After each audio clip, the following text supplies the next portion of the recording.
सिद्ध प्रभु का शरण, है ना। सबको जय जिनेन्द्र साहब। जय जिनेन्द्र सर।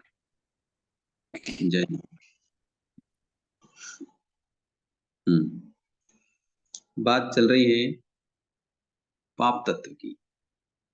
कल भी हमने पाप तत्व के बारे में चिंतन किया, आज और उसका चिंतन करते विस्तार से। कई बार ऐसी परिस्थितियां आती है कि हम सोचते हैं कि पाप कर्मों के बंध से हम भगवान के या देवी देवताओं के या मंदिर के अधिक चढ़ावा करेंगे, कभी कभी मंदिर बनवा देंगे, अथवा किसी धर्म स्थान में या धर्म संस्था में या समाज के लिए दान देकर छूट जाएंगे। परंतु ये बहुत बड़ी भ्रांति है। 10वें कालिक सूत्र में स्पष्ट कहा, भगवान ने क्या बताया कि पूर्व में जो भी दुष्चरण हुए हैं या दुष्आचरण हुआ है, उस पाप कर्म का वेदन किए बिना छुटकारा नहीं हो सकता। वेदन का मतलब समझते हैं?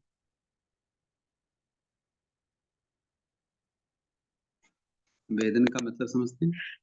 उसको भोगे बिना भोगे बिना छुटकारा नहीं हो सकता। तो कहने का मतलब ये है कि पाप कर्म को छिपाने से भी पाप कर्म उदय में नहीं आएगा, ऐसा नहीं हो सकता। हाँ, अगर कभी हमने कोई तपश्चर्या करी, वो भी सकाम निर्जरा के कारण, तो वो पाप कर्म निर्जित हो सकते हैं। किंतु अगर हम ये सोचें कि हमारे पास जो द्रव्य है, हमारे पास जो साधन है, उनसे हम उन कर्मों को छुपा लेंगे या छिप जाएंगे, ऐसा बिल्कुल भी असंभव, ऐसा नहीं हो सकता। बात समझ में आई? आलोयना में बोलते हैं ना भाई साहब, पाप छिपाया ना छिपे, छिपे तो मोटा भाग। मोटा भाग दुबी नार नहीं, दाबी दुबी ना रहे, रुई लपेटी आग। हाँ, तो कहने का अर्थ यही है कि पापों को छुपाया नहीं जा सकता। कल शायद किरण जी बता रहे थे कि भाई हम कैसे कहें, कह नहीं सकते, तो लोगों को पता लगेगा तो और भी ऐसा लगेगा। तो कहने का मतलब ये हुआ कि पाप वैसे भी छुप ही नहीं सकते, पाप को छुपाया ही नहीं जा सकता। बात समझ में आई?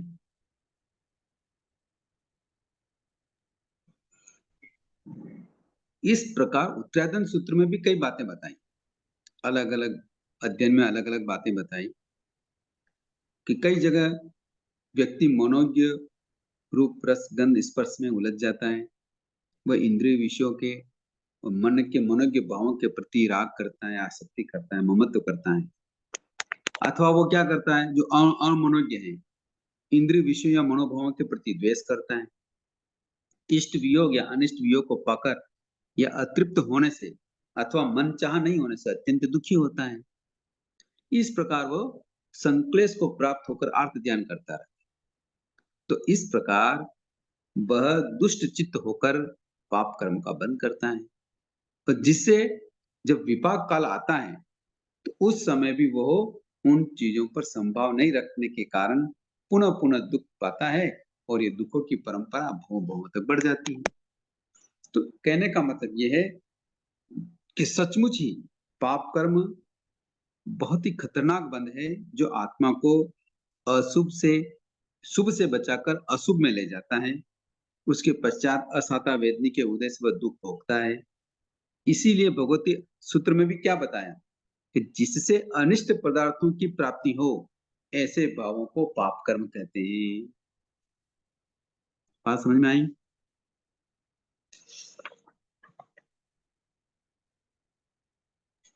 हाँ सर। अब कई तरीके से पाप कर्मों का बंध होता है। कई व्यक्ति कई विचार करता है कि ऐसा कर लेंगे वैसा हो जाएगा, ऐसा कर लेते हैं ऐसा हो जाएगा, यूं कर लेते हैं ऐसा हो जाएगा। पर हम भगवान ने तरह तरह से पाप कर्म को बताया कि पाप कर्म किस रूप में कैसे कैसे होते हैं और कैसे कैसे उदय आते हैं। कई बार व्यक्ति इस प्रकार भी सोचता है कि जैसे कि पाप कर्म दो प्रकार के होते हैं। ये बात धर्म संग्रह में बताई कि व्यक्ति किस तरीके से पाप करता है, कि पाप कर्म दो प्रकार के होते हैं, एक गोपनीय होता है और दूसरा प्रकट होता है। समझ में आया बात? हाँ सर। तो गोपनीय पाप कर्म भी दो प्रकार के होते हैं, एक छोटा होता है, एक बड़ा होता है। कि किसी सत्ताधीश या धनिक व्यक्ति से मिलते समय मन में उस सत्ताधीश या धनाढ्य के कुटिल कारनामों को जानते हुए भी मन में उनको गुप्त रखकर उनको नमस्कार करना, उससे हाथ मिलाना, उनकी प्रशंसा करना, उनको प्रतिष्ठा देना, यह गोपनीय लघु पाप है। परंतु गोपनीय महापाप, ये तो लघु पाप हो गया। महापाप क्या है? कि विश्वासघात करना, ठगी करना, द्रोह करना आदि, ये गोपनीय महापाप है। तो पाप के दो रूप बताए धर्म संग्रह में, एक तो गोपनीय, एक प्रकट। तो गोपनीय के भी दो भेद कर दिए, एक लघु और एक महा। समझ में आई बात? हाँ जी। बात समझ में आ रही? हाँ सर। तो कहने का मतलब हम पापों से कैसे बचें, इस तत्व के बारे में गहराई से अगर चिंतन करेंगे तो हमें पता लगेगा कि हम कैसे कैसे पाप नहीं चाहते हुए भी कर बैठते हैं। किंतु अगर समझ रहेगी, समझ बढ़ेगी, यत्ना रहेगी, विवेक रहेगा, तो हम उन पापों से बच सकते हैं। ये तो हो गया गोपनीय पाप। अब प्रकट पाप। यूं तो पाप अनंत हैं, संसार बढ़ाने वाले हैं, जगत में अपकीर्ति, अप्रतिष्ठा, निंदा कराने वाला होता है। वो भी दो तरह से हो सकता है, जैसे कुलाचार, परंपरा आदि के कारणों से कई बार व्यक्ति महाआरंभ परिग्रह का कर बैठता है, अथवा प्रहार करने वाले के प्रति प्रतिहार करता है। किंतु कई बार व्यक्ति जानबूझ कर भी निर्दोष पशु पक्षियों को, निर्दोष मानवों की हत्या करता है, लूटपाट करता है, चोरी डकैती करता है, बलात्कार करता है, अनैतिक उपायों से धनार्जन करता है, दूसरों की अमानत और धरोहर को हड़प लेता है। ये सब भी प्रकट रूप में महापाप है। आई बात समझ में? पर एक बात है कि चाहे पाप कर्मबंध का फल जो है वो किसी न किसी दुख रूप में ही आता है। बात समझ में आई? किसी न किसी दुख रूप में ही आता है, सुख रूप में किसी भी कीमत पे नहीं आता है। चाहे वह पाप लघु पाप है, छोटा पाप है, तो अल्प पाप कर्म का बंध करता है, जबकि बड़े पाप से तीव्रतर पाप कर्म का बंध होता है, जिसका कटु फल भविष्य में भोगना पड़ता है। अतः यह निश्चय है कि जिसका फल भोगते समय अत्यंत दुख, पीड़ा, संताप, चिंता, तनाव आदि हो, तो समझ लो ये मेरे द्वारा पहले किए हुए किसी पाप कर्म बंध का फल है। वह कृत पाप कर्म का उदय में आया है, उसका फल भोगे बिना कोई छुटकारा नहीं हो सकता। अरे बात समझ में आ रही है सारी चीजें? हाँ सर। मुख्य रूप से जो पाप कर्म का बंध होता है वो एक तो हिंसा से ज्यादा होता है, एक ममत्व से ज्यादा होता है। इसीलिए श्रुत कृतांग सूत्र में बहुत ही सुंदर बातें भगवान ने बताई कि पाप कर्मों से होने वाले बंध और उससे प्राप्त होने वाले विभिन्न दुखों का वर्णन करते हुए श्रुत कृतांग सूत्र में बताया कि जो सचेतन है, यानी सचेतन कौन है? माता पिता, भाई बहन, पुत्री पत्नी, ये सब सचेतन है। और अचेतन मकान, दुकान, वाहन, साधन, धन, भोग उपभोग के साधन, इन पदार्थों के प्रति थोड़ा सा भी परिग्रह, यानी ममत्व, मूर्छा, आसक्ति, तृष्णा, संग्रह करने की वृत्ति, अगर ऐसा थोड़ा सा भी मन में है, तथा अन्य व्यक्तियों के जो अथवा अन्य व्यक्तियों को भी वो परिग्रह बुद्धि से उस उक्त पदार्थों को रखने का उपदेश देता है, परिग्रह के द्वारा परिग्रह रखे जाने का उसका अनुमोदन करता है, समर्थन करता है, बहुपरिग्रह या महापरिग्रह के कारण उनकी धर्मात्मा, धर्मवीर, पुण्यवान आदि शब्दों से प्रशंसा करता है, अथवा अन्याय, अत्याचार, अधर्म, अनीति, ठग, भ्रष्टाचार, तस्करी और आदि अनैतिक उपाय से अगर धन का अत्यधिक संग्रह करने वाले व्यक्ति को प्रतिष्ठा देता है या दिलाता है, परिग्रह बुद्धि से अनर्थ मूलक परिग्रह रखता है, रखने वाले व्यक्ति का अनुमोदन करता है, तो वह कर्म बंधन करता है, जिसके फलस्वरूप 8 प्रकार के दुख रूप कर्म और उसके असाता वेदनी आदि दुख रूप फल से दुख आत्मक बंधन से छूट नहीं सकता। बात समझ में आई है? इतनी गंभीर बात थी सूत्रकृतांक सूत्र की।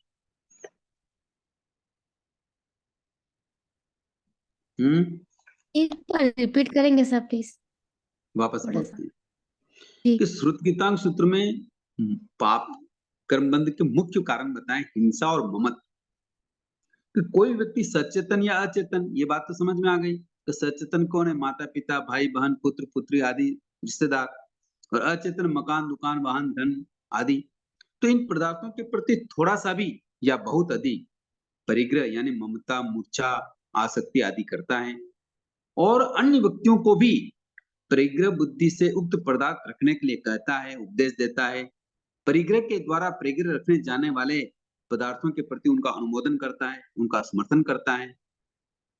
महापरिग्रह के कारण कोई व्यक्ति थोड़ा सा दान देने पर धर्मात्मा कहलाता है, धर्मवीर कहलाता है, पुण्यवान कहलाता है आदि शब्दों से उनकी प्रशंसा करता है। अथवा अन्याय, अत्याचार, अधर्म, अनीति, शोषण, ठगी, भ्रष्टाचार से आदि अनेक कारणों से अगर वो अनैतिक उपाय से धन अत्यधिक संग्रह करने वाले व्यक्ति की प्रतिष्ठा में, मान सम्मान में उनको अहोभाव दिलाता है या देता है, तो ऐसे परिग्रह बुद्धि और अनर्थ मूलक परिग्रह रखने वाले का अनुमोदन करता है, वह कर्म बंध का कारण बनता है।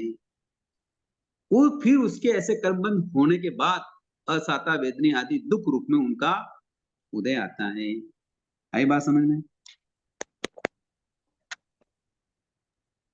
हाँ जी। इसी प्रकार जो व्यक्ति स्वयं मन वचन काया से प्राणियों के प्राणों का नाश करता है, ये तो ममत्व बुद्धि परिग्रह की बात हो गई। अब हिंसा की बात आती है कि जो व्यक्ति स्वयं मन वचन काया से प्राणियों के प्राणों का नाश करता है, अथवा दूसरों से प्राणियों का वध कराता है, या जो प्राणियों के 10 प्राणों में से किसी भी प्राण का वध या घात करने वाले व्यक्ति का अनुमोदन करता है, समर्थन करता है, उपलक्षण से मृषावाद, जमाखोरी, चोरी, ठगी, परिग्रह आदि का सेवन करता है, तो वो अपनी आत्मा के साथ जन्म जन्मांतर तक चलने वाली वैर परंपरा को बढ़ाता है। बात समझ में? उस दुख परंपरा रूप बंधन से तथा उसके जन्म मरण आदि रूप दुख से वह कभी छुटकारा नहीं पा सकता। आ रही समझ में बात नहीं?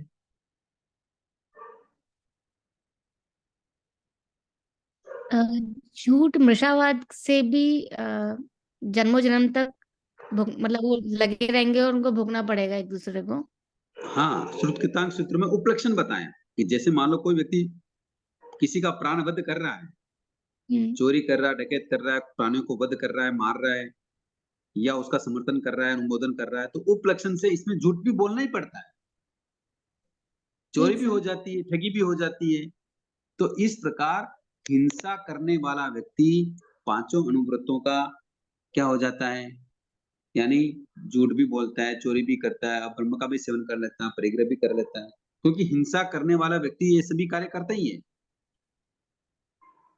तो उपलक्षण से ऐसा करने वाला व्यक्ति भी जन्म जन्मांतर तक वैर परंपरा को बढ़ा लेता है। श्रुतगीतांग सूत्र बता रहा है। अगर सामने वाला शांत है और सपोज दो इंसान है, अगर सपोज मैंने सामने वाले के लिए झूठ बोला, मृषावाद किया बहुत और हानि भी पहुंचा दी वचन से भी, और मन से तो हो ही रही है, वचन से भी हो रही है, तो क्या अगले भाव में ऐसे जो सामने वाला इंसान उसने तो कुछ किया ही नहीं है, तो उसको उसको भी क्या वैर भोगना पड़ेगा, या सामने वाला फिर निमित्त बनेगा मेरे लिए अगले भाव में? कर्मबंध कषाय से, कर्मबंध किससे होता है? कषाय से। कषाय से होता है। अगर सामने वाले के मन में अगर कषाय के परिणाम नहीं है तो उसके ये कर्म उदय में नहीं आएंगे। ओके, तो फिर जैसे मैंने अगर बांधे हैं सपोज, तो फिर वो मेरे उदय में तो इसके लिए मैंने किया, उसी के थ्रू आने चाहिए या नहीं आएंगे?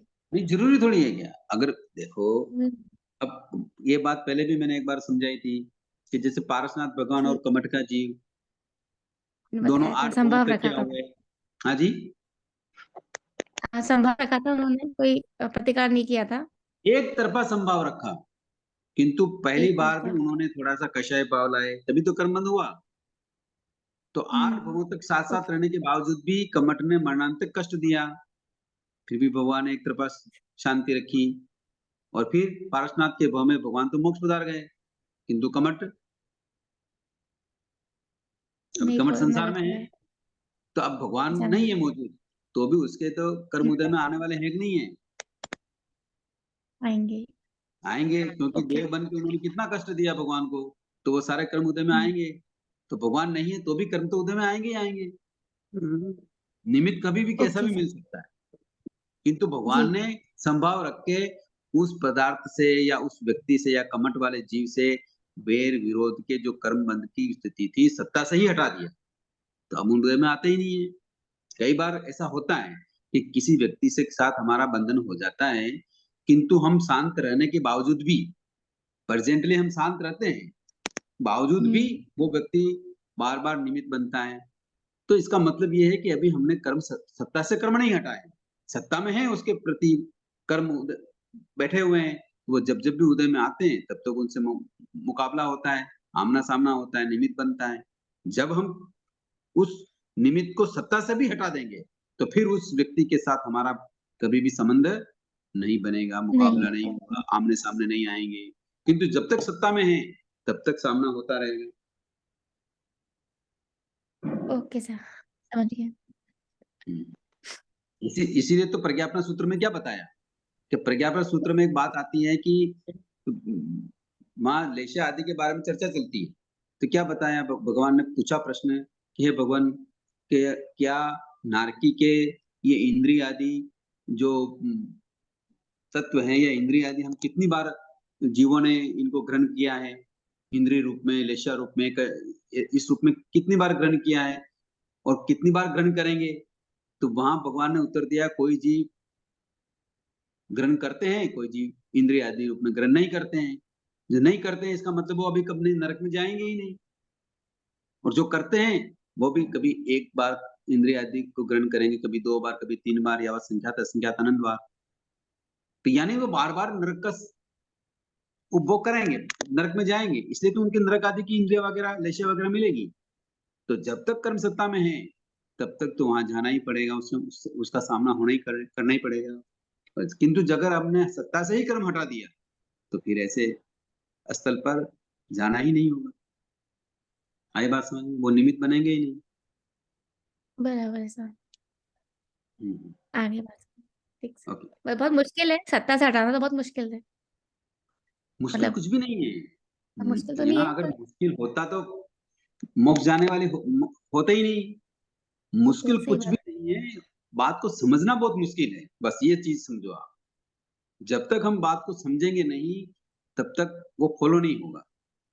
और जब तक समझने का मतलब ये नहीं कि अक्षरी ज्ञान, मेरा नया नहीं टॉपिक समझ यही सर। रहता है, मैं अक्षरी ज्ञान पे ज़्यादा ध्यान देता भी नहीं हूँ।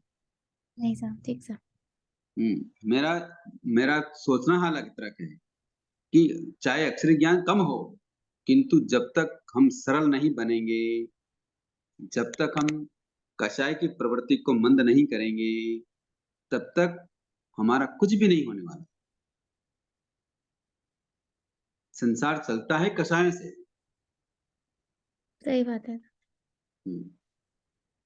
इतनी सारी चीज़ें समझने का रीज़न भी यही है कि हमारी कक्षाएँ कैसे पतली हो, हम राग द्वेष में कैसे नहीं उलझें, संसार के प्रति आसक्ति कैसे कम हो, ये इन सब पढ़ने का मीनिंग यही है। अन्यथा इनको पढ़ने का क्या ज़रूरत है? आया समझ सही में? बात है। हुँ, बोलिए, कोई बात पूछनी है? कभी कभी हम कषाय को कम करने के लिए, कि हुँ, कषाय कम हो जाए, उस भावना से कोई स्टेप ले लेते हैं हम। या ये हम्म, करेंगे तो ये चलो ये खत्म हो जाएगी चीज, वो अपने में मस्त और अपनी अपना मस्त। लेकिन निमित्त, इसमें निमित्त वापस कषाय ही बना, मतलब कषाय को कम करने के लिए ही कोई एक्शन लिया, उससे कषाय तो बढ़ेगी, लेकिन उससे ये हो सकता है कि वो जीरो हो जाएगा, मतलब वो क्लियर हो जाएगी चीजें, देखो तो वो भी गलत ये है। देखो आप क्या है कि कोड वर्ड में बात कर रहे हैं।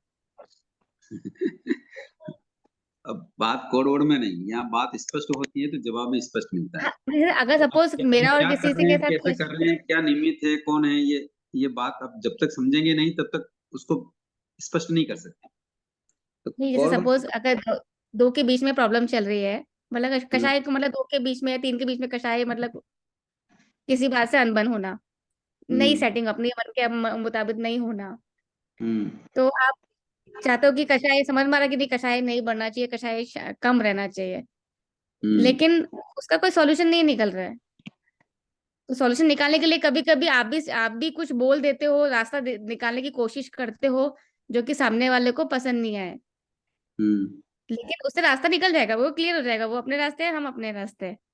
लेकिन उसमें हम्म। कषाय, तो कोई स्टेप लेंगे तो उसमें कषाय तो बढ़ेगी बढ़ेगी, लेकिन रास्ता मिलेगा बाद में, मतलब कषाय के थ्रू रास्ता मिल रहा है, तो ये भी गलत, ये सही हो ये तो कभी सही होना नहीं चाहिए, वैसे तो हो नहीं सकता ये देखो सही। देखो एक बार कमठ और पार्श्वनाथ भगवान का मुकाबला हुआ। जी। कहाँ हुआ? पार्श्वनाथ भगवान जंगल में थे और कमठ का जीव कौन था? भील था। तो पारसनाथ भगवान उस भील को उपदेश दे सकते थे कि नहीं दे सकते थे? दे सकते थे। किंतु उपदेश नहीं दिया, नहीं दिया। उसका शिकार हो गए। क्या हो गए? शिकार हो गए मतलब। शिकार हो गए, कोई दिक्कत नहीं। मन में किसी लेस मात्र भी उसके प्रति कषाय के परिणाम नहीं। क्यों? सही बात है। क्यों? अ, सही सरल थे बात वो, बोल के मतलब बात को खत्म नहीं करना है, मेरा प्रश्न खड़ा हो गया है। क्यों? कौन बताएगा? और कोई बताएं? उनको लगा होगा कि मेरे उदय में है, तो मुझे संभाव से कर लेना चाहिए शांति से, यही कर्म खप और जाएंगे अगर कौन मैं शांत बताएगा? रहूं। और कौन? मेरी क्लास ज्वाइन कर रहे हो तो मेरा आंसर आना चाहिए। हम्म। और कौन बताएगा? वो जानते थे, मतलब ज्ञानी थे। सम्यक बताइए। बोलिए। उनको क्योंकि कठिन। सम्यक थे, उनको समझ थी हाँ। क्या समझती? कि कि ये भाई मेरे ही पूर्वकृत कर्म है और इनको मतलब बिल्कुल। जो भी हो रहा है। देखो उन्होंने संभाव रखा तो कारण यही था कि मेरे खुद के किए हुए हैं। हाँ। और जब खुद के किए हुए हैं तो संभाव रखने में कहाँ दिक्कत आ रही है? समझे दीपमाला जी? हाँ सर, बिल्कुल।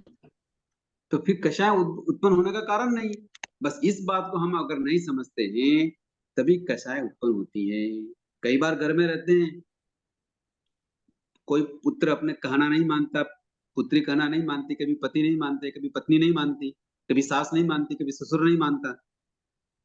अब नहीं मानता तो क्या करना? उनको दोष देना? आगे नहीं। नहीं। क्यों?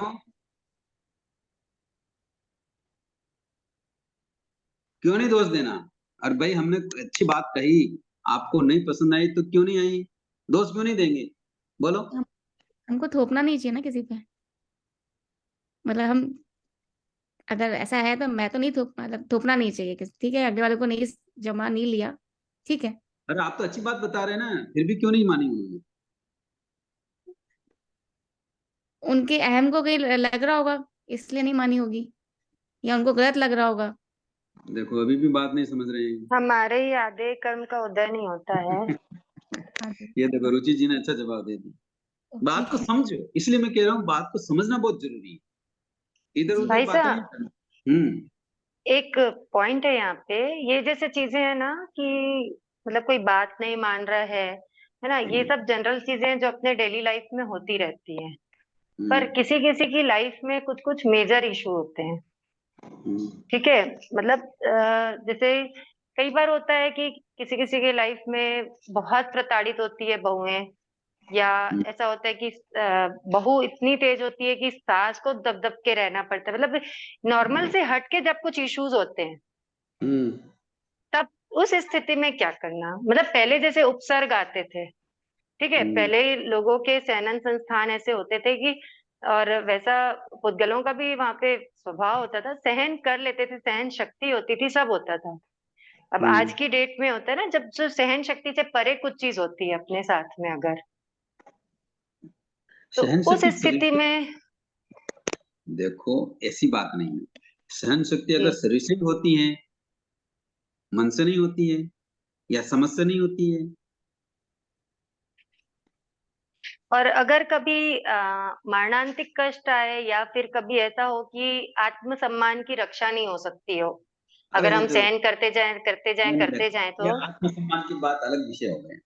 नहीं यहाँ नहीं कर्म मैं आपको सिद्धांत में प्रैक्टिकल, नहीं नहीं मैं प्रैक्टिकल लाइफ से जोड़ के पूछ हम्म रही हूँ, क्योंकि मेरे हम्म पास ऐसे क्वेश्चंस आते हैं, है हम्म ना, जब हम किसी को ये समझाते हैं कि समभाव में रहना, तब ऐसे हम्म क्वेश्चंस आते हैं कि अगर अपना आत्मसम्मान दांव पे लगता है समभाव में रहने से, और सामने वाला इतना आगे बढ़ जाए कि शायद वो हम मतलब हमको मरणांतिक कष्ट देने के लिए भी तैयार हो, तो उस हम्म स्थिति में भी क्या समभाव रखना चाहिए? रखना ही चाहिए, यही सिद्धांत है हमारा। जी, कौन सा आत्मसम्मान की बात करें? भगवान ने गौशालक ने सामने, भगवान के सामने क्या बोला? तुम तीर्थंकर नहीं, मैं तीर्थंकर हूँ। इससे बड़ा उनका अपमान क्या हो सकता है? उन- वो हम्म, परिषद है, भगवान के शिष्य बैठे हुए हैं, और भगवान के सामने ही गौशालक कह रहा है कि मैं तीर्थंकर हूँ, तुम तीर्थंकर नहीं हो। जी वो ये तो है। इससे बड़ी चोट और क्या हो सकती है? तो भगवान ने क्या किया उस समय? आत्मसम्मान बचाया? नहीं नहीं, हमारा सिद्धांत ही रुचि जी संभाव का है। जी, यहाँ आत्मसम्मान वाली कोई कर्म प्रकृति है ही नहीं। ओके, समझ आ गया। यहाँ जब भी कर्म उदय में आता है, चाहे वो आत्मसम्मान पे चोट लगे या सम्मान पे चोट लगे, या कोई गलती करे तो चोट लगे या नहीं करे तो चोट लगे, ये सारी बातें हम अपनी छदमस्ता के कारण देखते हैं कि ऐसा हो गया। देखो मैंने तो सामने वाले का कुछ नहीं किया और भला किया, और अच्छी बात बताई, उनका बुरा होने वाला था इसलिए उनको मैंने ऐसी बात बताई, फिर भी उन्होंने मेरे को दो बात सुना दी। ये ये कौन देखता है? छद्मस्त देखते हैं। छदमस्त ऐसा देखता है। जी, वास्तविकता तो अलग ही है। सत्ता का पड़ा हुआ कर्म उदय में आ गया। नहीं समझ में आई बात? वो भगवान तो केवली थे, ठीक अरे है, और केवली वो ही तो बात समझा रहे हैं। भगवान नहीं केवली को तो समझा कौन रहा है? नहीं वो तो ठीक है, मतलब प्रैक्टिकल लाइफ में जब ये चीजें होती हैं अरे तो देखो भगवान भी देखो छदमस्त थे कि नहीं थे? थे, छद्मस्त थे, छदमस्त में उनको कष्ट नहीं आए क्या? आए थे। तो क्या सोचा वो उन्होंने? वही वही चीज मैं कह रही हूँ, उस समय तो सारे उपसर्ग संभव से सहन कर लेते थे। अब हम्म आज के समय में, आज के परिवेश में, मतलब हम्म। जिससे अगर हम सहन करते हैं तो सामने वाले को बढ़ावा देना नहीं होता क्या वो चीज? देखो आज का परिवेश कह के आप इस बात को बहुत हल्का कर दिया। भगवान के छदमस्त पने में जो कष्ट आए वो आज आते हैं क्या साधुओं को? नहीं मैं साधुओं की बात नहीं कर नहीं रही देखो हूँ देखो, भाई मैं साहब। सबकी बात कर रहा हूँ ना। जब साधुओं को भी ऐसे कष्ट आ सकते हैं तो लड़ाई कितनी होती होगी घरों में। अगर जी, साधुओं को भी इतने कष्ट आ सकते हैं तो ये समझो कि घरों में कितनी कषाएं उत्पन्न हुई होती, कितने लड़ाई झगड़े होते होंगे, नहीं होते होंगे? हो, होते हैं ना, वो उन्हीं के हाँ, तो आज क्वेश्चंस का हैं ये। परिवेश, परिवेश कह के अब बात को हल्का मत करो। देखो ये तो अनादि से ऐसे ही चलता है। जब कभी भी गुरु कोई भी कर्म उदय में आएगा तो हमको हम्म, संभाव ही रखना है, और ये बात फैक्ट है कि हमारे साथ अगर कोई भी घटना घट रही है, चाहे अच्छी हो या बुरी, हमारे खुद के किए हुए कर्म है। और देखो समग्र दृष्टि की समझदारी इसी में है कि वो उन जी, वो कर्मों को संभाव रख के निर्जित कर देता चाहे सामने वाला मतलब कितना भी है। कुछ भी बिल्कुल करे अपनी। बिल्कुल। व्यक्तिगत जी, एक मैंने मैंने राजनांदगांव के प्रवचनों में भी यही कहा था कि हमें जी, एक भव में नहीं, कई भवों में एक तरफा संभाव रखना पड़ेगा। एक तरफा का मतलब समझ गए आप? मैं समझ गई सामने वाला भाई रखे या ना साहब। रखे। हाँ जी। जी, वो मैं समझ गई, लेकिन जब हम ये चीजें कभी कोई अपनी प्रॉब्लम के लिए कॉल करता है या उसको जब समझाते हैं, तब उनके क्वेश्चंस होते ही ये चीज कि सामने वाले, हम संभव रख रहे हैं और सामने वाला और आगे बढ़ते जा रहा है, बढ़ते जा रहा है, बढ़ते जा रहा है। उस समय क्या किया जाए? तो इसलिए मैंने आपसे पूछना चाहा कि उस समय उनको क्या करना चाहिए। देखो, कर्म गुरु को सत्ता से हटाना है तो संभावी रखना है। आज इस भाव में नहीं रखोगे तो अगले भाव में रखना पड़ेगा, वहां भी नहीं रखो तो फिर अगले भाव में रखना पड़ेगा। इसी तरह से जन्म मरण आदि दुख चलते रहेंगे। किंतु अब भी समझ बढ़ गई है, इंद्रियां साथ है, जिनवानी हमारे साथ है, तो क्यों नहीं उस कर्म को सत्ता से ही हटा दें। चाहे एक बार रखें, 2 बार रखें, 10 बार रखें या 1000 बार रखें। मैं तो कई बार चिंतन करता हूँ कि अगर ऐसी कोई कष्टप्रद मानसिक, शारीरिक और वाचिक अगर कोई परिस्थिति बन रही है तो ये हमारे लिए फायदे का सौदा है।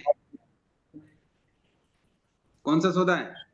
फायदे का। अगर माथे पे बोझ पड़ा है, अगर वो नीचे तो है उतार दो साहब। तो हल्कापन महसूस होता है कि नहीं होता है? हम्म, माथा में अगर कोई बोझ है और उसको अगर नीचे रख दें मतलब तो इसी अपने भाव ऊपर में शांति अकाल मुख काट लेंगे, ये हमारे लिए फायदे का सौदा है। हाँ देखो, कार्य तो यही है। फिर हम इसको आत्मसम्मान से जोड़ें या परिस्थितियों से जोड़ें या और किसी विषय से जोड़ें, तो अभी तक हमने अपनी समझ नहीं बढ़ाई, इसलिए इस तरीके से हम जोड़ते फिरते हैं। जी। गुरुजी, मुझे मैंने भी यही सवाल किया था, काफी समय तक ये सवाल चला था, तो मुझे एक जवाब मुझे बहुत संतुष्ट मिला था, बट वो थोड़ा सा अभी तक जिन शासन के थोड़ा सा विपरीत है, हल्का सा। उसमें उन्होंने सब चेन्नई पधारे थे, तब मैंने उनको सवाल किया था, सेम सवाल किया था। तब उन्होंने ये बताया, अगर खुद के ऊपर, वो तो मेरे ऊपर कोई भी ऐसा कोई उपसर्ग आए, परिचय आए, तो उसको सहन करना चाहिए। और कोई परिवार वालों के ऊपर आए जो अपने ऊपर डिपेंडेंट है, निर्भर है अपने ऊपर, तो सुरक्षित करना अपनी बहुत बड़ी जिम्मेदारी है। मैंने ऐसे सवाल किया था कि सहन करना भी तो पाप बताया भगवान ने, तो फिर कैसे सहन पाप हो सक, तो सहन नहीं करना और सहन करना बताइए करके। तब उन्होंने बताया कि खुद के ऊपर आए तब पूरा सहन करना चाहिए, भले ही हो जाए तो भी सहन करना चाहिए। लेकिन जो डिपेंडेंट है, जैसे घर वाले या कोई बच्चे हैं या बड़े बुजुर्ग है या संघ समाज है, जैसे जिन शासन की रक्षा होती है कभी, तो उस समय में उसकी सुरक्षा करना सबसे बड़ा दायित्व अपना बनता है। हाँ उसमें ये खुद तो का हाँ मनोज भैया, ये तो आगम पाठ है। अरे भगवान के साथ जब गौशालक था और गौशालक ने जब वो जुए वाले तपस्वी को बार बार उन्होंने जुआड़ी करके उसको उत्तेजित किया, और उस ऋषि ने जब गौशालक के ऊपर तेजोलेशा छोड़ी तो भगवान ने फिर शीतलेशा छोड़ के तेजोलेशा से उसका बचाव किया था। किया था कि नहीं किया था? क्या था? किया था। तो ये तो अनुकंपा हो गई। और गौशालक ने बाद में खुद भगवान के ऊपर भी तेजोलेशा छोड़ी तो भगवान ने उसका बचाव ही नहीं किया। तो आप जो बता रहे हैं वही बात आ गई। सही है सर। तो बिल्कुल सही फरमाया आपने कि जब दूसरों के कष्टों को देखते हैं तो सम्यक दृष्टि जीव अनुकंपावश उसकी सहायता करता है, उसकी हेल्प करता है, चाहे वो घर के परिवार के मेंबर हो या पड़ोसी हो या कोई भी हो। किंतु अगर खुद के ऊपर कष्ट आया तो संभाव रखता है। सिद्धांत यही है हमारे। गुरु जी, इसके अंदर ये एक ट्विस्ट है सब सवाल के अंदर। जैसे समझे मेरे ऊपर आया तो मैंने संभाव भी रख लिया, ठीक है। कोई कोई मेरे नामकरण का कोई उदय में आ गया रहेगा या अपशय लग गया होगा, तो उसकी वजह से मेरा नाम खराब हो रहा है समझे समाज के लिए, समाज के अंदर, लेकिन उसमें भी परिवार का भी नाम उसके साथ जुड़ा हुआ है, तो उसमें क्या करना चाहिए? नहीं देखो, वो तो होना ही है। अगर मुखिया आप हैं और परिवार के अगर और भी मेंबर हैं तो उनका नाम भी, उनके भी नाम, अशुभ नामकर्म का उदय आया है, इसमें कोई बड़ी बात नहीं है। तो उनका भी नाम आएगा क्योंकि वो भी साथ में है, उनके भी नामकर्म का उदय आ गया। किंतु कई बार ऐसा भी होता है कि भी कई बार चर्चा करते हुए ये तो कहते हैं, देखो यार इसकी पिताजी तो बहुत अच्छे थे, इसके पिताजी कौन थे, बहुत अच्छे थे, ये पुत्र साला नालायक निकल गए। तो यहाँ पुत्र की ही क्या हुई, हिलना निंदा हुई, किंतु पिताजी की नहीं हुई। कई बार पिताजी की हिलना निंदा हो जाती, पुत्र की नहीं होती। देखो पुत्र तो बहुत अच्छा है, देखो व्यवहार अच्छा है, अपना ऑफिस जाता है, घर आता है, कोई व्यसन नहीं है, समय करता है, इसका पिताजी बहुत खराब है, ऐसा भी होता है। तो ये तो जैसे जैसे अपने कर्म उदय में आएंगे वैसे वैसे ही होता है मनोज भाई, अच्छा यहाँ अच्छा थोड़ी चेंज होती ही नहीं है। अच्छा। कई बार परिवार के साथ अपने साथ परिवार की भी अगर बदनामी होती है तो उनके साथ ही हमने ऐसे ही अशुभ कर्म बांधे थे, तभी उनके भी हमारे साथ बदनामी हुई या नाम खराब हुआ, बाकी नहीं होता है। सामूहिक कर्म बांधे हुए। हाँ, जैसा भी सामुदायिक कह दो, ऐसा ही है। तो इस प्रकार पाप कर्म के बारे में चिंतन चल रहा है। आई बात समझ में? हाँ सर। मेन कारण क्या होता है कि आचार्य सूत्र में भी कई बार ऐसे पाप कर्म के बारे में बताएं कि जैसे विविध पाप कर्मों के बंध के दुखद फलों का जब आचार्य सूत्र में वर्णन आता है तो मेन वह विषय आता है कि विषय लोलुप मनुष्य अपने ही द्वारा किए हुए विषय लोलुपता के पाप बंध के कारण अपने आत्मा के प्रति वैर बढ़ाता है। वह बाद में उन कर्मों के उदय में आने पर स्वयं को आत्म ध्यान करके दुखी देखकर रक्षण का मार्ग नहीं जानता हुआ केवल क्रंदन करता है, केवल रोता है। खुद ने क्या किया, विषय लोलुप बन गया, पाप कर्म बांध लिया। अब वो जब पाप कर्म उदय में आता है तब वो उससे रक्षा के लिए मार्ग ढूंढता है, किंतु उसको मार्ग दिखता नहीं है, फिर रोता है। इसलिए न तो स्वयं पाप कर्म बंद करें न दूसरों से कराएं। विशेष सुखार्थी मानव लालसाग्रस्त होकर सावधिकार करता हुआ स्वकृत पाप कर्म के से मूड बनकर वो दृष्टि विपर्यस्य बन जाता है, यानी कि वो मिथ्या दृष्टि बन जाता है। इस प्रकार कहीं आगम के स्थल पर स्थान स्थान पर पाप कर्म करने के बंद के कारण, उसके विपाक के कारण भी बता रखे कि किस तरीके से उदय में आते हैं। प्रश्न व्याकरण सूत्र में भी कई अनोखी बातें बताई। क्या बताई कि जो लोग किसी प्रबल पुण्योदय वश नरक से निकलकर किसी प्रकार से मनुष्य योनि को प्राप्त होने पर भी पाप कर्म बंध के कारण प्राय कुबड़े, टेढ़े मेढ़े अंग वाले, बोने, बहरे, काने, दूल्हे, लंगड़े, अस्पष्ट भाषी, अंधे, अपाहिज, इतर कफ आदि व्याधि से पीड़ित, अल्पायु वाले, कुसहनन वाले, कुसंस्थान वाले, दीनहीन, सुख शांति से रहित, दुख भागी दिखाई देते हैं। ऐसे मनुष्य नरक से निकलकर पाप कर्मों के अवशिष्ट रहने से इसी प्रकार नरक योनि, तिर्यंच योनि और कुमनुष्यत्व को प्राप्त होकर भटकते हुए अनंत पापकारी दुख पाते हैं। यह उसी प्राणिवध का फल विपाक है जो इस लोक में तथा परलोक में अल्प सुख और बहुत दुख वाला है, महाभयंकर है, अत्यंत कर्मरत के कारण प्रगाढ़ है और असाता पैदा करता है। उन घोर हिंसा के कारण हुआ कर्मबंध उसे हजारों वर्षों तक बिना भोगे नहीं छोड़ेगा। आई बात समझ में? यानी कि यहाँ प्रश्न व्याकरण सूत्र में ये बताया कि कोई व्यक्ति नरक गति में था, इतना पाप कष्ट सहन करने के बाद भी कुछ पुण्य उदय हुआ, फिर भी वहां पूरा पाप कर्म का फल नहीं भोग पाया, उससे छुटकारा नहीं मिल पाया इतना कष्ट पाने के बावजूद भी, और पुण्य उदय हो गया थोड़ा सा तो मनुष्य योनि में आ गया, और फिर भी आने के बाद भी वो यहाँ इतना कष्ट पाता है कि वो कोई नरक से कम नहीं होता।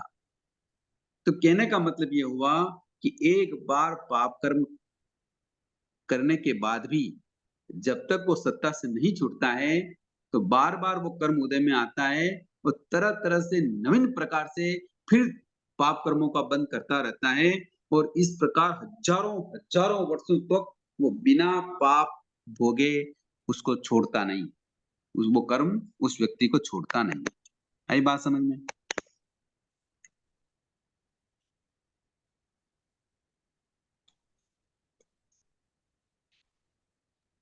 समझ में आ रही बात? हाँ सर, आ रही है सर। एक एग्जांपल दे दीजिए ना गुरु जी इसमें।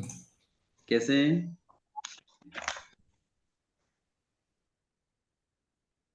किसका? इसका अभी बात प्रश्न व्याकरण सूत्र का? हाँ आप दीजिए करके बोल रहा हूँ। हाँ हाँ, कि देखो एक बार क्या हुआ कि हमारे यहाँ एक कानोड़ में अनिल जी बाबेल है, तो उनके एक पुत्र हुआ। अब तो वो देवलोक हो गया, किंतु वो पुत्र हुआ विकलांग, और ऐसा विकलांग हुआ वो बैठ ही नहीं सकता, और कम से कम शायद 15-17 साल तक वो जिंदा रहा, और बिल्कुल विकलांग। ऐसा कष्ट पाता था कि उसके शरीर से बहुत ही दुर्गंध आती थी।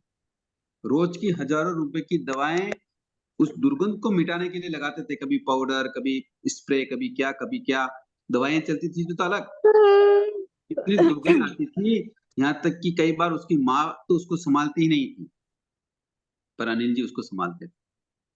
तो इस प्रकार भगवान ने जो प्रश्न व्याकरण सूत्र में कहा कि नरक गतियों में भी इतने दुख भोगने के बावजूद भी कर्म छूटे नहीं, और मनुष्य भाव में आने के बाद भी कोई लूला बन गया, लंगड़ा बन गया, अपाहिज बन गया, कुरूप बन गया, यानी कि बहरा बन गया, इतना दुख भोगता है जिसकी कोई सीमा नहीं।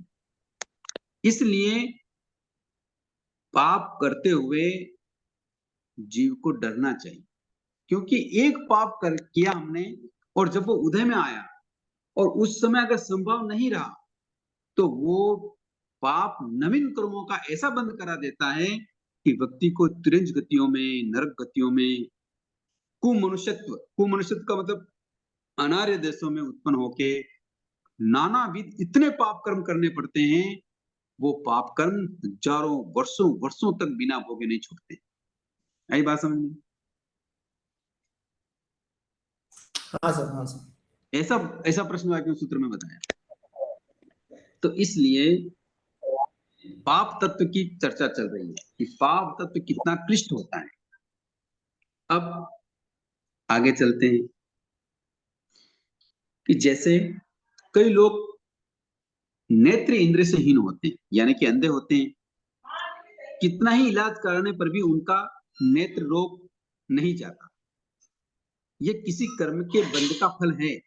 इसके उत्तर में प्रज्ञापना एवं भगवती आदि शास्त्रों में कहा गया है कि स्त्री पुरुष के सुंदर रूप को देखकर विषय अनुराग करने से, किसी कुरूप को देखकर जुगुप्सा अथवा निंदा करने से, अंधे का उपहास करने और उसे चिढ़ाने से, मनुष्यों, पशुओं, जंतुओं की आंखें फोड़ देने से, उन्हें कष्ट देने से, कुशास्त्र, अश्लील पुस्तकें एवं गंदे पत्रों को पढ़ने से, गंदे काम उत्तेजक दृश्यों को देखने से, क्रूर दृष्टि से देखने से, चक्षु इंद्रिय विषयों में आसक्त होने से, और नेत्रों के द्वारा कुचेष्टा करने से, चक्षु दर्शनावरणी एवं असाता वेदनी मोहनी आदि कर्मों का बंद करके वे जीव अंधे, काने, चक्षुहीन और नेत्र रोगी हो जाते हैं।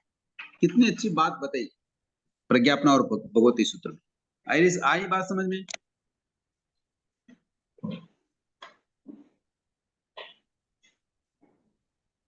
बात समझ में आ रही कि नहीं आ रही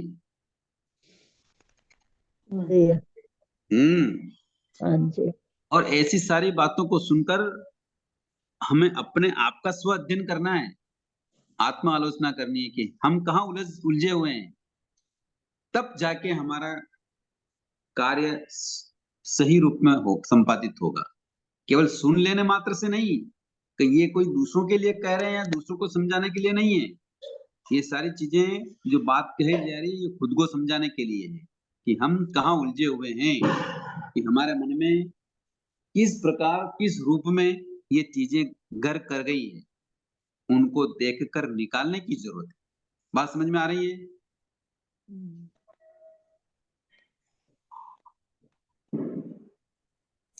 गुरुजी इसका मतलब ये समझ में आ रहा है, माया और कषाय कषाय उसको अगर अपन कम करते जाएंगे तो शायद काफी हद तक अपन पार कर सकते हैं। बिल्कुल सही है। कषाय मेन तो कषाय ही है।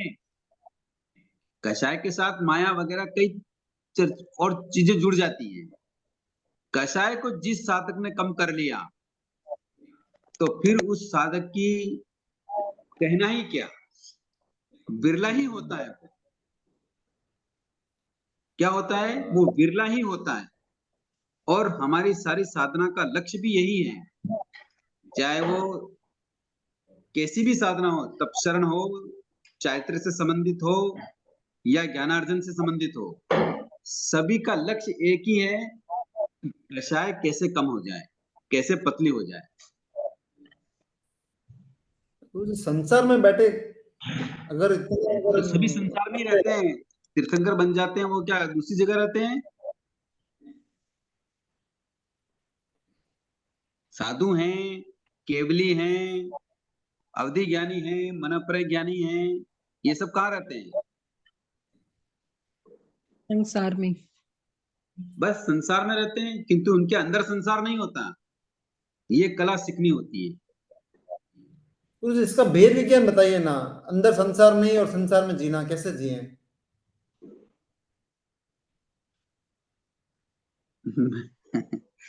आप ऐसी उत्कृष्ट बात कर लेते हैं कि मैं भी विचार में पड़ जाता हूँ। बहुत अच्छे साधक हैं आप। अरे गुरुजी बिना मतलब के पूरा दिल कचोटता है ऐसे अंदर से, पता नहीं माया कर रहे हैं जबरदस्ती। इसीलिए भगवान ने निर्जरा के 12 भेद बता दिए। कितने भेद बताए? 12। निर्जरा के 12 भेद बताए कि हम अनशन करें, उनोद्री, भिक्षाचर्या, रसपरित्याग, कायाक्लेश, प्रतिसलिलता, प्रायश्चित, विनय, स्वाध्याय, ध्यान, कायोत्सर्ग, युत्सर्ग, कितनी बातें बताई भगवान ने। इतनी बातें बताई, तरह तरह से जीव को समझाया, भाई तुम ऐसा नहीं कर सकते तो ऐसा करो, ऐसा नहीं कर सकते, ऐसा करो, ऐसा नहीं कर सकते, ऐसा करो। उन किसी भी चीज में से हम कोई भी मान लो एक चीज के भी पकड़ के बैठ जाएं, वो भी समझ पूर्वक, तो फिर हमारा कल्याण निश्चित है, फिर कोई नहीं रोक सकता। किंतु जब तक हम चीजों को समझेंगे नहीं, तब तक चाहे मुनि भी बन जाएं, तो मुनि के हृदय में भी संसार हो सकता है। किंतु अगर समझ गए तो ग्रस्त में रहते हुए भी हम कमलवत निर्लिप्त रह सकते हैं। आई बात समझ में मनोज भैया? हाँ साहब, हाँ साहब। एक छोटा सा मुझे क्लैरिफिकेशन चाहिए था। जैसे एग्जांपल के लिए अनशन पे आते हैं अपन, मुझे भावना है एकाशना से वर्षितप करने की। हमारे मैंने कभी काम तो मैंने कभी धर्म से इतना जुड़ा हुआ नहीं हूँ, एकदम अचानक ही इसमें आया हुआ हूँ। तो घर पे तो मैं कोई बोल दिया तो बॉम्ब फूटेगा। और मैंने कोशिश भी की, ठीक है अभी तो थोड़ा बहुत मान भी गए हैं, ऐसे नहीं है करके, बट मैं अभी करना, बस हफ्ते में एक दिन मेरे को अलाउड है। हालांकि साता है, सब कुछ है, गुरु कृपा से सब कुछ है, बट अभी मैं खुद भी दिन में हफ्ते में एक ही दिन करता हूँ, बाकी दिन मैं नहीं करता हूँ। और करूंगा तो कषाय बढ़ जाएंगे घर पे, इसलिए चुप बैठा हूँ अभी। अब करें क्या, बताइए आप गुरु जी। मैंने आपसे क्या कहा अभी? आप बात को समझे ही नहीं, इसलिए मेरी क्लास में मैं बार बार यही बात समझाता हूँ कि चीजों को समझो।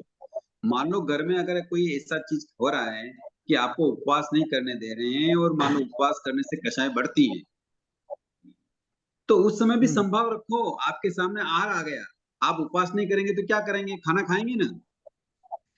खाएंगे। हाँ, और खाना खाने से परिवार वाले शांति से रहते हैं, ओके ना? तो खाना खाते हाँ समय भी प्रतिसलिलता रखिए, रस परित्याग रखिए।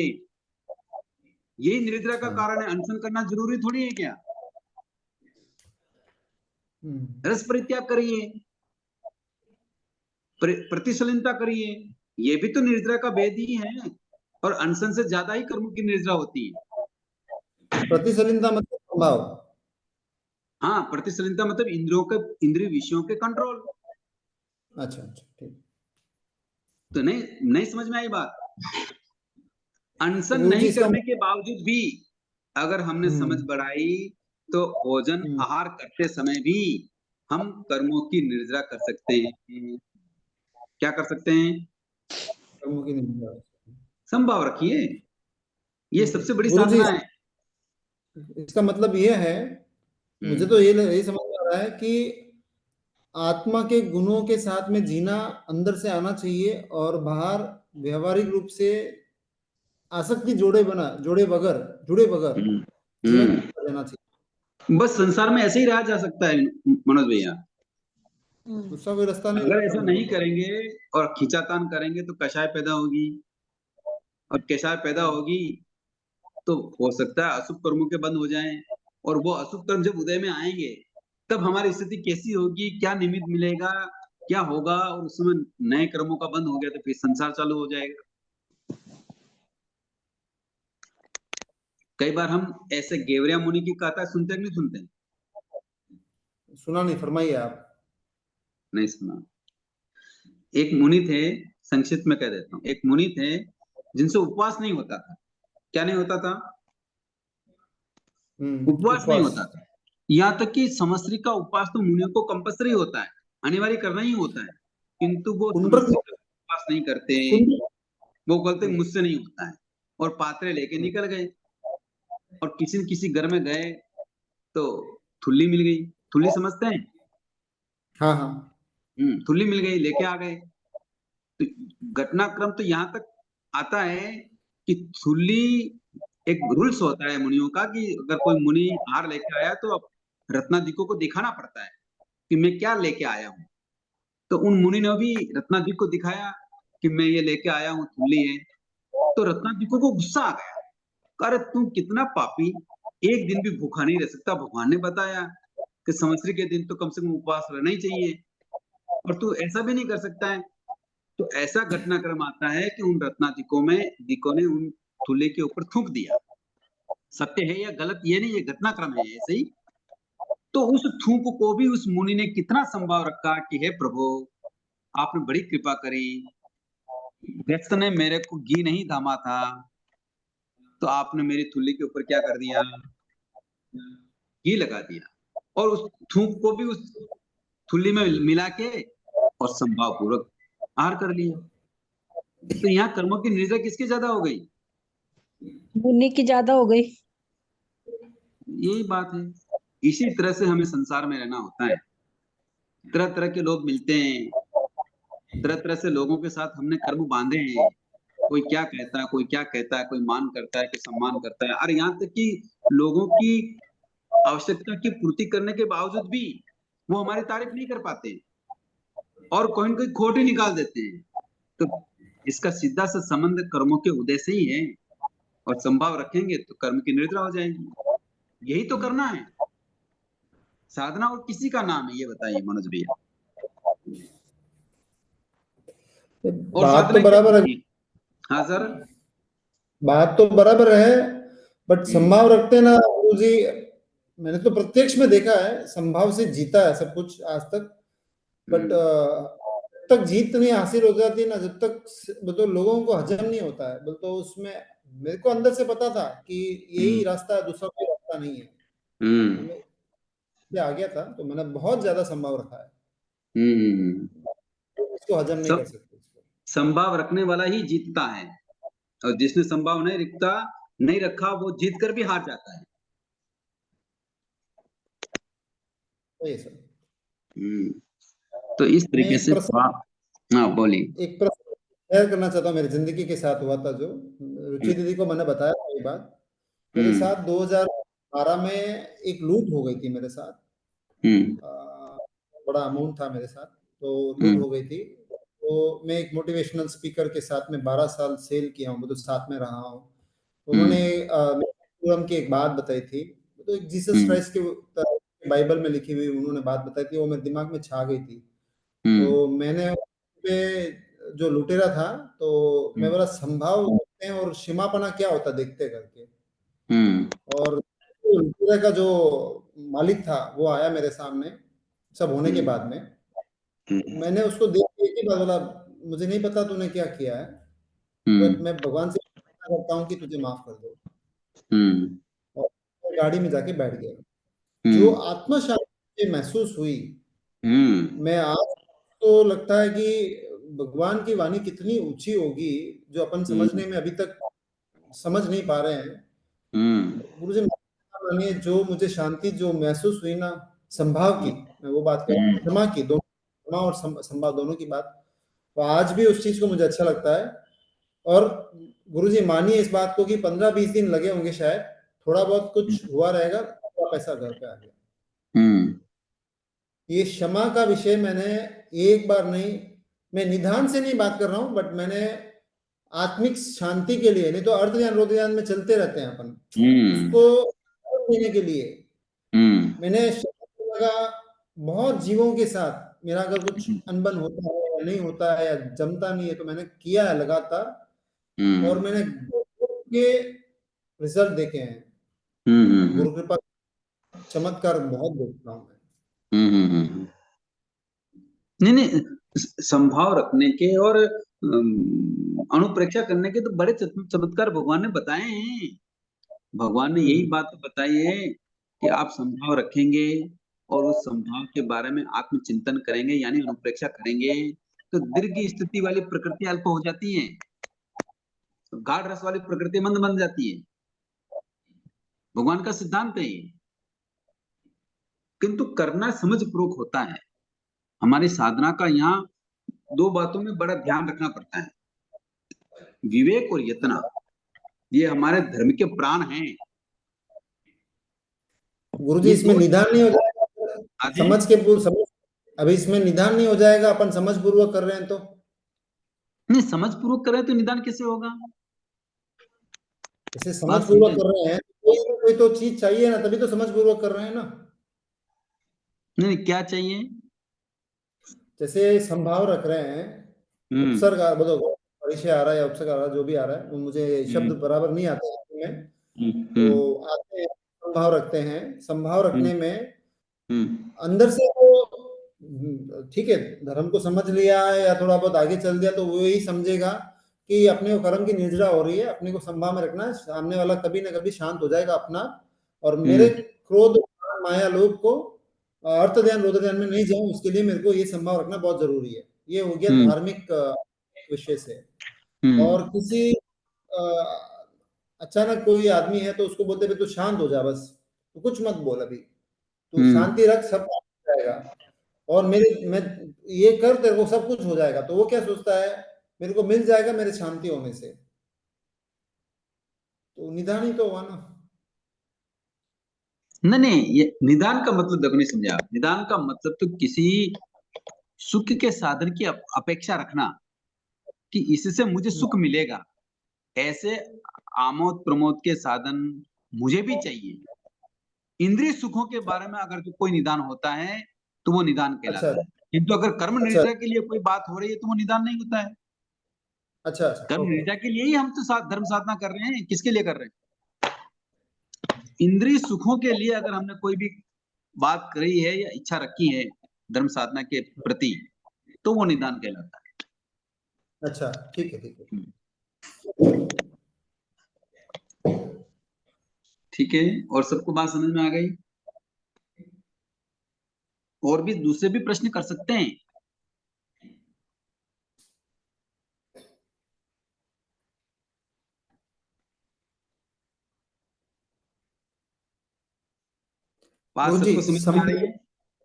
गुरुजी एक सवाल है, संभाव कौन से लेवल तक रखना चाहिए?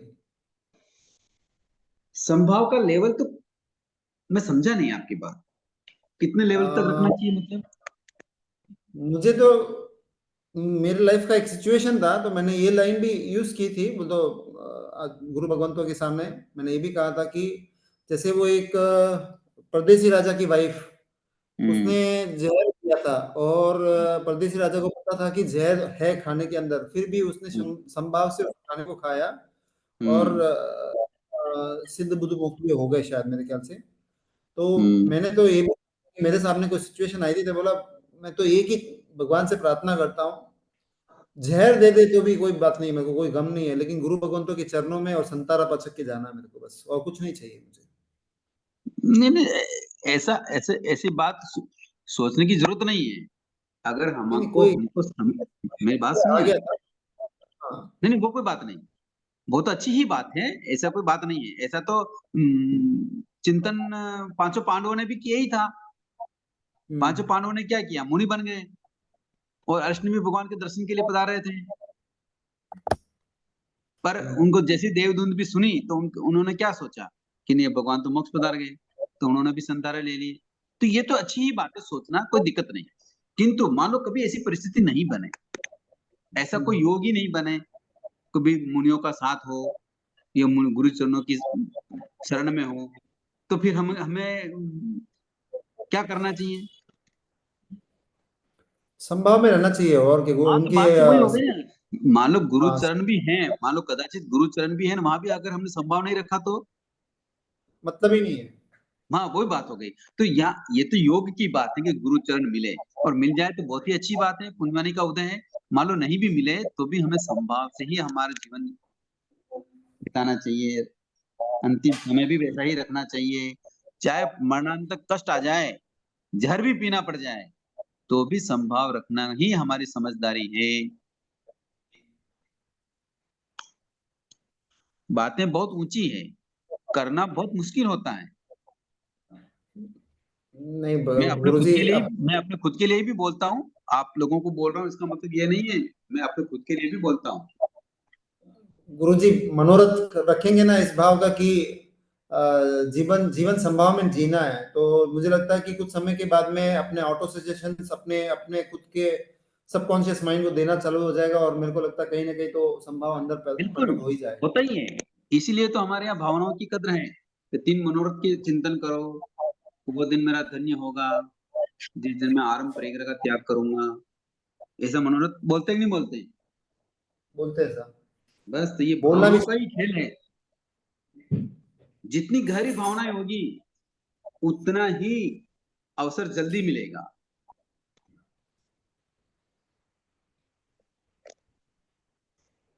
जितनी अधिक गहरी भावना होगी उतना अवसर जल्दी मिलेगा।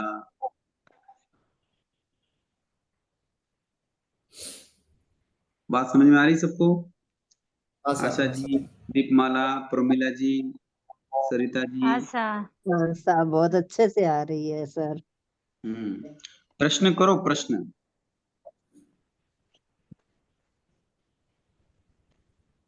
प्रश्न करो, ठीक है? ठीक है सर। ओके साहब, बहुत बहुत धन्यवाद आपको, बहुत बहुत आभार आपका, बहुत बहुत आपका साधुवाद, धन्यवाद। जय जिनेन्द्र। जय जय जिनेंद्र साहब, जय जिनेंद्र, बहुत-बहुत का आभार। जय बहुत बहुत कामना आभार, क्षमा याचना, जय जिनेंद्र, बहुत बहुत आभार आपका, बहुत आभार बहुत आपका, धन्यवाद। बहुत बहुत जय